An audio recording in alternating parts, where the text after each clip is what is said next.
यानंतर आपण सुरुवात करूया ह्या सेमिस्टरला जे घेणार आहोत. We will start from the chain rule. Chain म्हणजे साखळी. कसली साखळी आपण पाहणार आहोत? फंक्शन्सची. आपण मागच्या केसमध्ये पाहिलं y directly function of x होता आणि स्टँडर्ड फॉर्म्युले आपण यूज करू शकलो, वापरू शकलो तिथे. या इथे we have considered the function like this: y is equals to f of u and u is equals to u of x.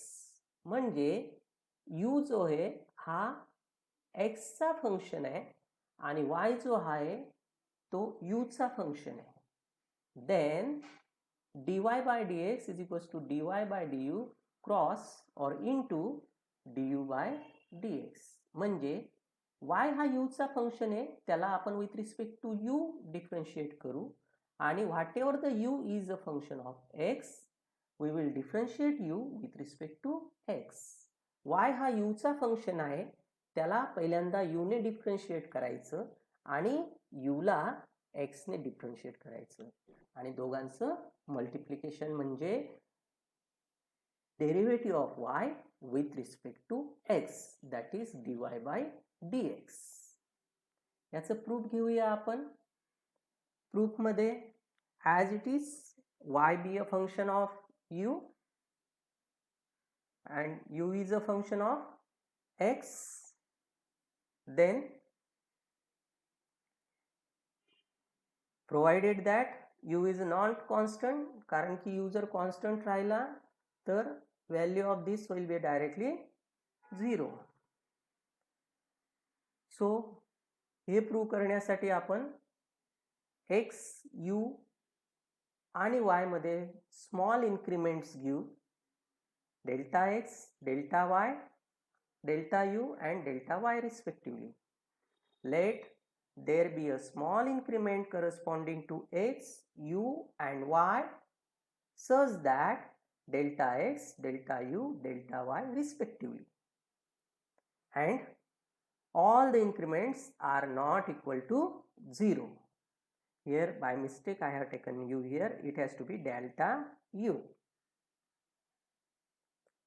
So let us take division of increment of y divided by increment of x, that is delta y by delta x can be written as delta y by delta u into delta u by delta x. आपण दोघं साइडला limit delta x tends to 0 घेऊ. So this one will be the limit delta x tends to 0, delta y by delta x is equals to limit delta x tends to 0, delta y by delta u, and limit delta x tends to 0, delta u by delta x. But if you observe, u is a function of x. u हा कसला function आहे? x चा. आणि जर delta x tends to 0 असेल तर delta u must be 0 or we can take it as a tends to 0. And once we take the delta u tends to 0 and by the definition of the derivative, if the delta x is the increment, then and y is differentiable with respect to u, that already we have mentioned. ही जी term आहे ही term म्हणजे dy by dx येईल, ही term म्हणजे dy by du येईल आणि ही जी शेवटची टर्म आहे limit delta x tends to 0, delta u by delta x will be nothing but the du by dx by the limiting condition of the increments. जी limiting condition आपण घेतली आहे delta x tends to 0, delta u tends to 0 आणि again delta x tends to 0 आणि increments, these are the increments. By the basic definition of the derivative we can prove that dy by dx is equals to dy by du plus du by dx. So this one, hence we can take this one. Let us take one, that means we have proved this one. हे आपण prove केलं. आता एक example घेऊ. F of x is equals to cos of x raise to 5. या इथे जर direct cos of x राहिला असता तर त्याचा डेरिव्हेटिव्ह काय आला असता?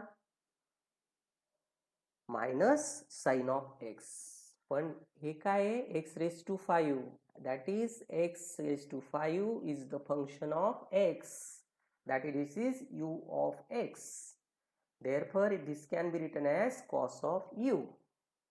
So, we can take u is equals to x raised to 5, then y is equals to cos of u. इथे f of x or y is a function of x cos, and cos is a function of x raised to 5. Then y is equals to, instead of f of x, I am taking y is equals to cos of u. So by chain rule आपल्याला माहिती आहे, अगोदर आपण study केलेला आहे. dy by dx is equals to dy by du into du by dx. y will be replaced cos of u because we have to find the derivative with respect to u, so we should take cos of u, and du by dx u will be in terms of x, and you know very well derivative of cos of u, that is derivative of cos of x is minus sin of x. Instead of x, here is a u, so minus sin of u, and derivative of x raised to 5 is 5, x raised to 5 minus 1 is x raised to 4, and it implies that the derivative of this f of x is minus 5x raised to 4. This term I take this side, ही term मी इकडे घेतली, आणि हा जो u आहे, हा u x या टर्म मध्ये रिप्लेस केला. आपण काय घेतलं? u is equals to x raise to 5 minus sine outside sine of x raise to 5.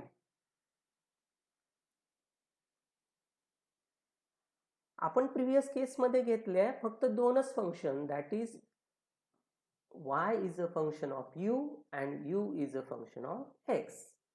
असंच आपण पुढे एक्सटेंड करू शकतो. आता सेकंड केस मध्ये घेतले मी y is a function of f, that is y is equals to f of v, then v is a function of u, that is v is equals to v of u, and u is a function of x, that is u is equals to u of x. तर जर म्हणजे इथे u हा x चा function, v हा u चा function, and y हा v चा फंक्शन, म्हणजे एक प्रकारे चेन तयार झाली, ती साखळी तयार झाली. आणि अशा साखळी असल्या फंक्शनचं जर आपल्याला डेरिव्हेटिव्ह फाइंड करायचा असेल तर dy by dx is equals to dy by dv, because y is a function of v. आता v कसला फंक्शन आहे? u चा. मग v will be differentiated with respect to u, that is dv by du, आणि u is a function of x du by dx. जर तुम्हाला y ला with respect to x ने डिफरन्शिएट करायचं असेल तर तुम्हाला हा चेन रूल लावावा लागेल. जर y is a function of v, v is a function of u, and u is a function of x. आणि इथे फक्त डॉट चेंज केलाय. Let us take one sum. Okay, आता let us take f of x is equals to sin of in the bracket 3x plus 2 raised to 5 sin of this. Okay, इथे 3x plus 2, it's a function of x. Then if I take it u raised to 5, it's a function of this one, and then this entire term sine, and it is sine of this term, it's a f of x. That is, here you have to put up given function, or you have to split the given function into 3 sub functions. तुम्हाला हे function split करावं लागेल. मग ते कसं split करावं लागेल? Internal term काय आहे? 3x plus 2. मग 3x plus 2 ला आपल्याला u घ्यावं लागेल. त्यानंतर जर याला u घेतलं तर हा टर्म काय होईल, u रेस टू 5. मग u रेस टू 5 ला v घेऊ आणि नंतर हे साइन ऑफ दिस टर्म जी कॉम्प्लिकेटेड आहे, मग y इज इक्वल्स टू और f of x is equals to sine of v घेऊ आपण. म्हणजे y is a function of v, v is a function of u and u is a function of x. मग कोणता chain rule वापरावा लागेल आपल्याला तिथे, हा. मग त्याच्यासाठी then by chain rule dy by dx is equals to dy by dv dot dv by du into du by dx. Putting the values, y is sine of v, v is u raised to 5 and u is 3x plus 2. आता तुम्हाला माहिती आहे derivative of sine of v with respect to v, dy dx sine of x is cos of x. हे इथे आपण differentiate with respect to v करतोय म्हणजे cos of v. dy du u raise to 5, u raise to 5 म्हणजे x raise to 5 divide by dx असेल तर x raise to n चा formula 5 u raise to 5 minus 1 that is u raise to 4 आणि derivative of 3x plus 2 with respect to x, derivative of x with respect to x is 1, 3 will be as it is and 2 is constant and derivative of constant is 0, hence its derivative is cos of v 5 u raised to 4 into 3 and after this you will get here 5 into 3 15 u raised to 4 cos of v. But we don't want the answer in terms of u and v. आपल्याला answer u and v मध्ये नको आहे, ते कशामध्ये पाहिजे, in terms of x. मग आपण ते u आणि v x मध्ये ट्रान्सफर करू. मग u will be replaced by 3x plus 2, 3x plus 2 x, u ने u ला कशाने रिप्लेस करावं लागेल, 3x plus 2 आणि v काय आहे, u raised to 5, that is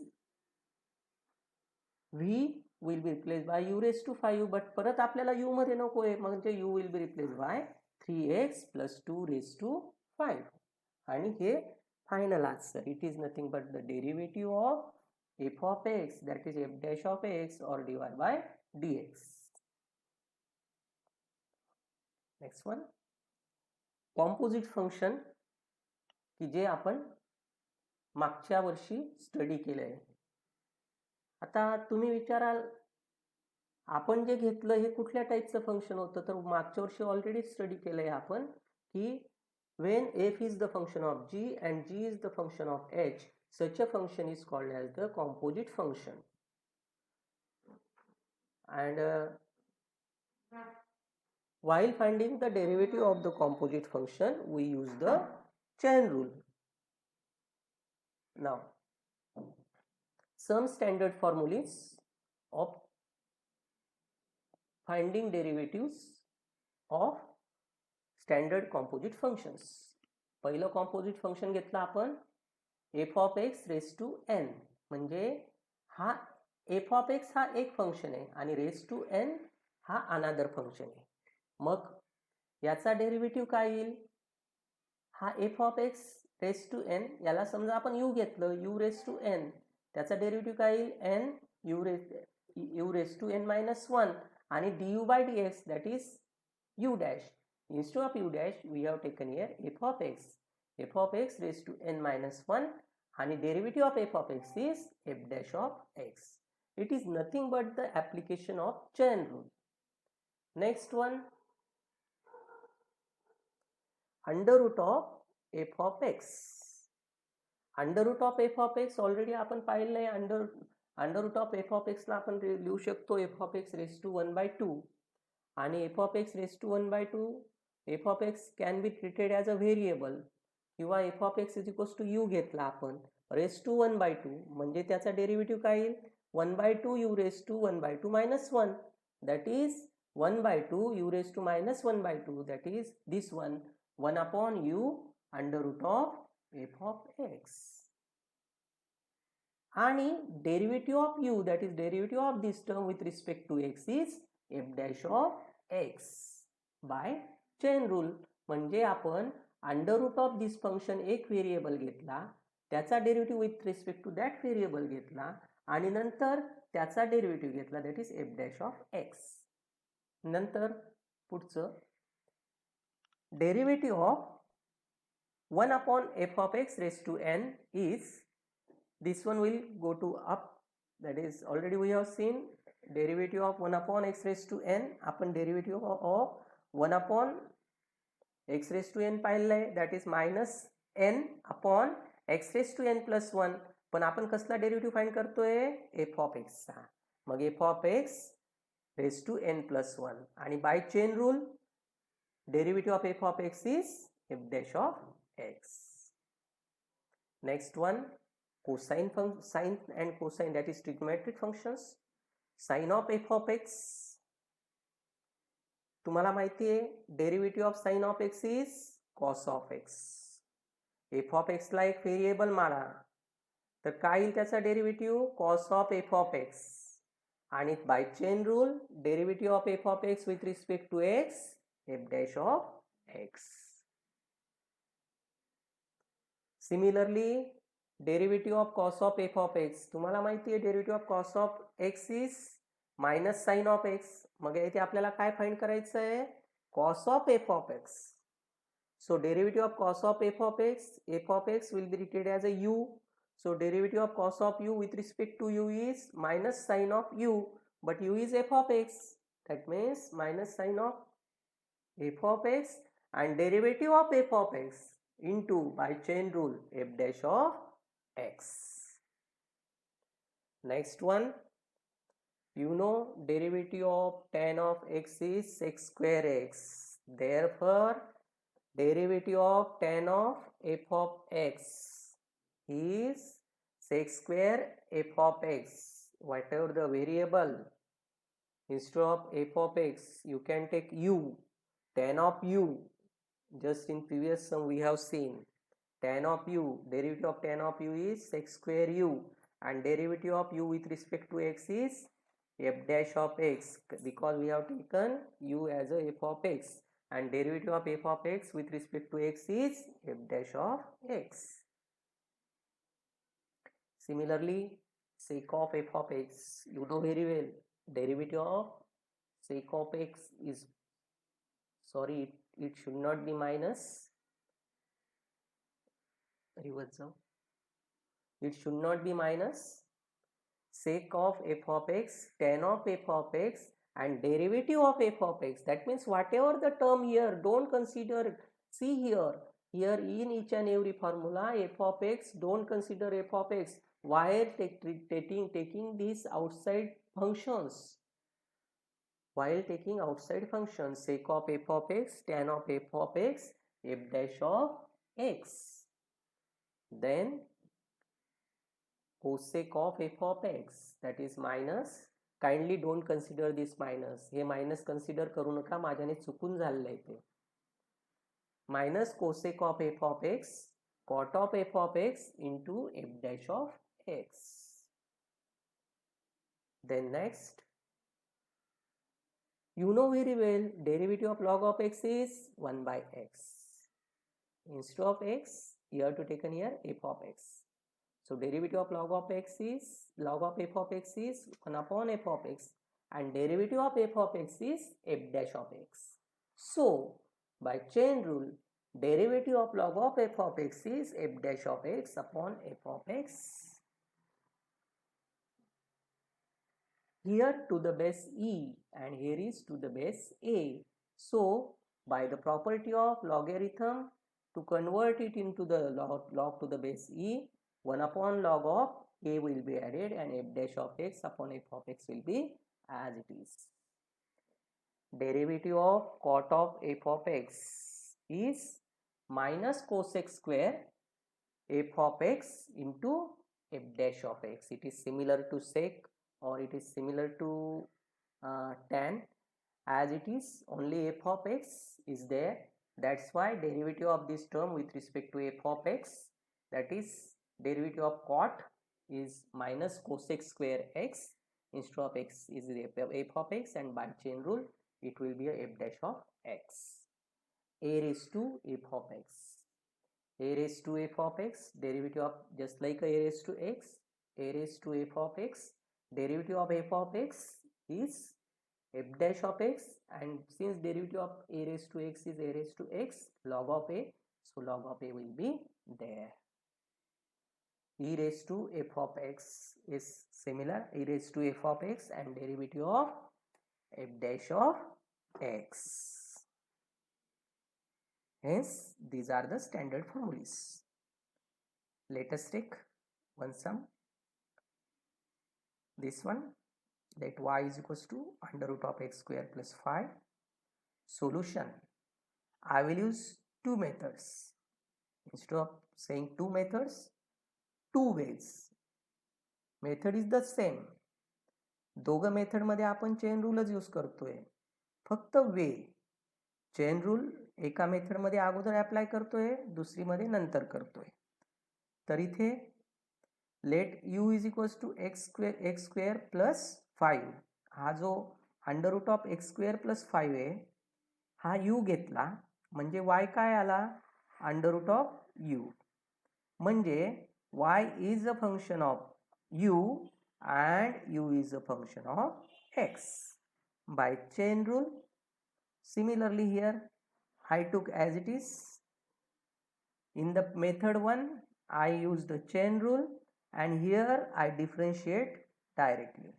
So by using chain rule, dy by du dot du by dx.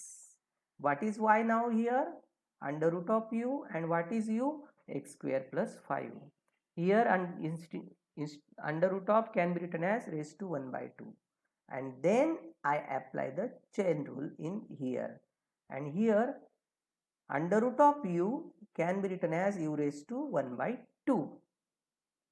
Now while applying the chain rule, this entire function will be considered as f of x raised to 1 by 2, and hence this one will be 1 by 2, x square plus 5 will be treated as a one variable, and raised to 1 by 2 is 1 by 2 minus 1, that is x raised to 1 by 2 or u raised to 1 by 2, whatever we have taken here, this term and this term. Instead of representing in u, I have kept here as it is. मी ते as it is ठेवलं आणि इथे u मध्ये represent केलं, एवढाच फरक आहे त्याच्यामध्ये, दुसरं काही नाही. आणि इनटू जे आपण व्हेरिएबल घेतलाय त्याचा derivative with respect to x, x square plus 5, जे term in terms of x मध्ये. So u race to 1 by 2 with respect to u, 1 by 2 u race to 1 by 2, आणि derivative of x square plus 5 with respect to x is 2x, because derivative of x square with respect to x is 2x, आणि derivative of constant हा 0. Similarly इथे हा derivative काढला आणि 1 by 2 minus 1 is minus 1 by 2. दोघं term same आल्या. हा 2 आणि हा 1 by 2 कॅन्सल झाला, हा 2 आणि हा 1 by 2 कॅन्सल झाला, आणि x square plus 5 minus 1 by 2. Next स्टेपमध्ये u will be replace by x square plus 5. हा एक्स फक्त इथे याच टर्ममध्ये, आणि तुम्ही जर पुढे ऑब्झर्व केलं, दोघं डेरिव्हेटिव्ह सेम येतील. म्हणजे तुम्ही सबस्टिट्यूशनही करू शकतात किंवा डायरेक्टली चेन रूल सुद्धा अप्लाय करू शकतात. तुम्हाला जी सुटेबल वाटेल ती मेथड तुम्ही यूज करू शकतात. Next, y is equals to e raised to tan of x. Here instead of using both the methods, here I would prefer only one method. For the better sake of understanding, 2 examples are more than sufficient. So इथे e raised to tan of x. आतापर्यंत आपण e raised to 4x पाहिला, e raised to 2x पाहिला, e raised to इथे e raised to tan of x. म्हणजे हा tan of x one function आहे आणि तो e raised to आहे. सो आपण tan of x is equals to u घेऊया आणि y ला इन टर्म्स ऑफ u मध्ये रिप्रेझेंट करूया. मग differentiating with respect to x, dy by dx, d by dx e raised to u. पण d by dx करतोय आणि e raised to u हे, मग आता इथे आपल्याला चेन रूल वापरावा लागेल. चेन रूल वापरून d by du of e raised to u into du by dx. आता e raised to u, derivative of e raised to u is, it is nothing but the e raised to x, that is e raised to u, and u is nothing but the tan of x, d by dx tan of x, and you know very well derivative of tan of x is sec square x. So by putting the value of u, it is the required answer. Next sum, y is equals to log of x square plus 4. Solution. इथे सुद्धा log of the function, या इथे log of x नाही आहे, या इथे log of the function आहे. Function कोणतं आहे? एफ ऑफ एक्स कोणतं आहे? X raise to 5 plus 4. म्हणजे आपल्याला x raise to 5 plus 4 is equals to u घेऊया, and it implies that y is equals to log of u. Differentiating with respect to x, dy by dx is equals to d by dx log of u by chain rule. Here log of u is a function of u, we are differentiating with respect to x, so by chain rule d by du log of u and du by dx. Derivative of log of u is nothing but 1 by u. U will be replaced by x square plus 4, and here is derivative of log of u is 1 by u, and derivative of x raised to 5 is 5x raised to 4. Replacing this u, you got the entire answer in terms of x. Like this, share it and subscribe.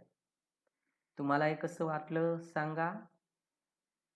या पॅन्डेमिकमध्ये, या सिच्युएशनमध्ये तुमच्या सगळ्यांजवळ पोहोचण्यासाठी online lecture देणं शक्य नव्हतं, त्यामुळे मी YouTube चॅनलची मदत घेतली आहे. तुम्ही माझ्या चॅनलला सबस्क्राईब करा. तुमचा जास्तीत जास्त सिलेबस कंप्लीट करण्याचा प्रयत्न करण्यात येईल. थँक्यू.